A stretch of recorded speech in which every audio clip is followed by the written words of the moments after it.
Welcome back, Cinephiles. I'm Robbie. I'm Jeremy. And today we're reviewing one of the most highly anticipated films of the year, Blade Runner 2049. Ridley Scott's back in the world he created with the original one. Here we go.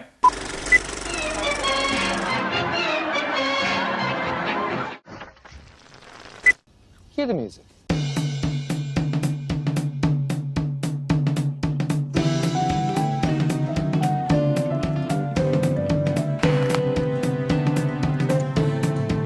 Bond. James Bond. Here's Johnny.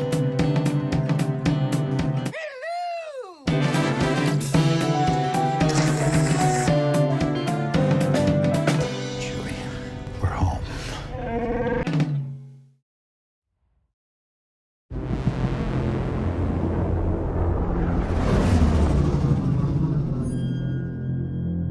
Every civilization was built off the back of a disposable workforce.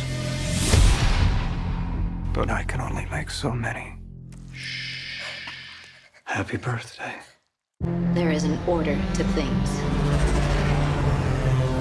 That's what we do here. We keep order.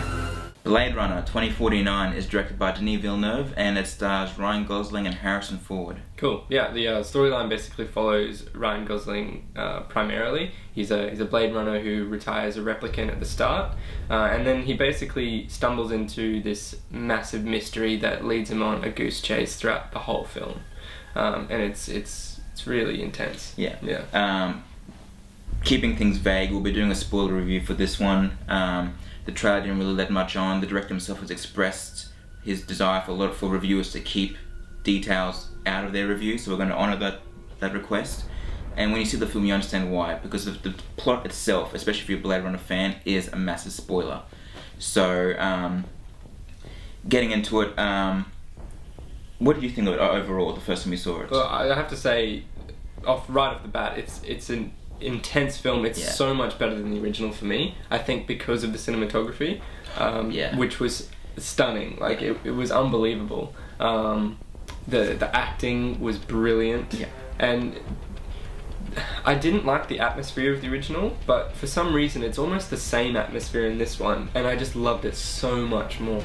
And maybe that's just because over time I've just grown a higher appreciation for these sorts of films. But yeah, it's just amazing. I loved it. Yeah, it's just an all-round brilliantly made film. The cast is superb, the directing is stunning, the cinematography, which you already mentioned, Roger Deakins. If he doesn't win the Oscar coming up, I'm going to be boycotting the Oscars from now on, because he needs to win. This is one of the best looking films ever made. It is just a feast for the eyes. It is brilliantly put together. The score, Benjamin Wallfisch and Hans Zimmer, not so much going for melody, going more for just this sounds like and tone. Experimenting and some of the sounds in this film are frightening because it's so loud. If you can, go find the biggest screen possible with the best sound system and experience this movie. Go in fresh, don't watch any spoiler things. Just the trailer is good, it doesn't really reveal anything, but don't expect again, like the first one, don't expect an action film. This is a detective movie. And a lot of the scenes aren't quick. Like, the scenes last a while. And the runtime goes about 2 hours 40, 2 hours 46, the actual runtime. But, like, this movie is epic. It needs that runtime to justify... It justifies its runtime. It's not boring. Like, I can understand some modern audiences would find certain scenes boring, but they are not. It is just brilliantly written, brilliantly put together. Yeah, it doesn't, like, even though it goes for so long, it doesn't feel like it goes for so long. Like, like you said, some audiences might find some scenes boring, but if you're enjoying the film and you sit through those scenes, you're not bored. You're thinking about where the scene could go, like, what's happening, what the subplot is, and it's intense and it's really cool. It is a bit exhausting almost, because this is not a turn off your brain kind of movie where you can just enjoy just the fun visuals. This is a thinking movie. You need to keep up with what's going on, and if you lose where you're at with the film, you will completely just lose the plot with where you're at, because it is very twisty and turny, the whole film. Much like the original in that sense. I find this one's even more like that. Like,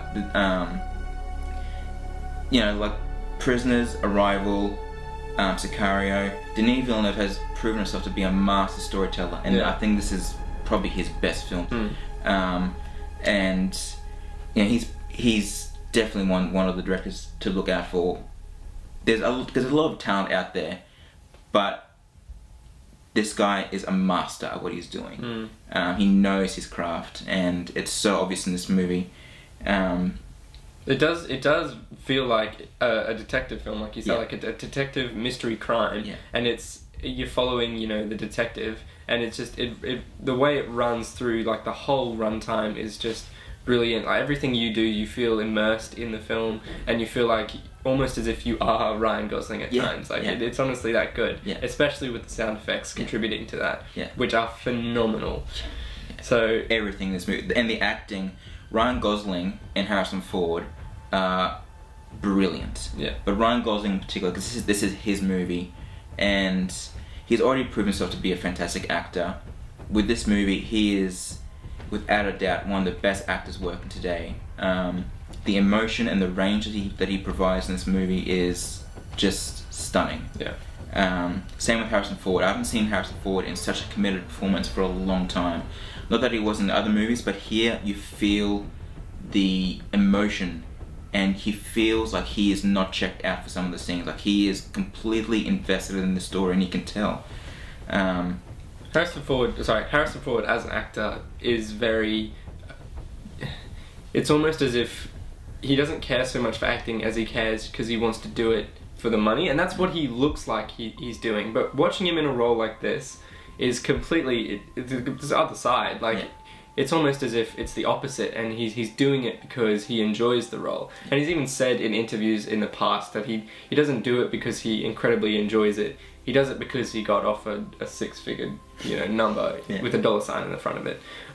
But in this role, like, it's amazing what he can do. No wonder he's such a brilliant actor. And this, if you're a Blade Runner fan, this feels like a true sequel to Blade Runner. It's a great continuation that expands the world, but in a way where it's still a self-contained story. It's not concerned with world building or franchise building. It's got a beginning, a middle, and an end, and it's so good to see that in a sequel these days, because it's always, every sequel that comes out now seems like it's always just prepping for the next one and the next one and the next one. This one doesn't care about that. It's just focused on telling its own story. And there is one scene, which I won't go into now, that we'll talk about in the spoiler one, that I thought like it seemed to be building something, and then it doesn't. But that's like a minor nitpick in an overall almost flawless movie, I think. So we'll get into more stuff for the spoiler review. Keep an eye out for that. It'll be up very shortly. But for now, do you have anything else to really say with that? I think there is probably that one scene, but apart from that, I think it's a pretty brilliant film. Star rating, what do you give it? I give it 4.5 stars out of 5. So when I first saw this one, I liked it very much, definitely more than the original. Seeing it a second time, I appreciate it so much more. 5 stars. They know you're here.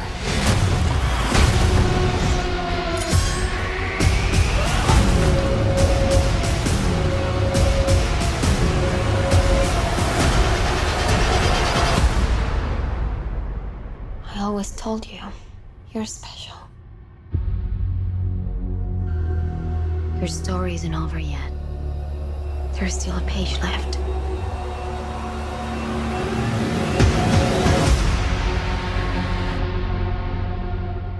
Thanks for watching, guys. That's it for today. Leave a comment below and hit the subscribe button if you want to see some more content. My name's Jeremy. And I'm Robbie. And we'll see you at the movies.